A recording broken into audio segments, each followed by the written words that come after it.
Magluluto naman ako ngayon ng shuguyaki. Stir fry with ginger. I-marinate natin ang sliced pork sa cornstarch, salt, konting sugar, light soy, sesame oil at paminta. Ibabad natin ng 1 oras.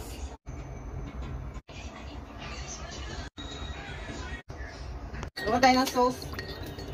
Sake, yung sake ng Japanese inumin, parang cooking wine.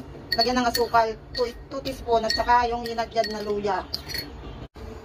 Painitin na natin ang kawali. Lagyan ng mantika. Ilagay ang sibuyas.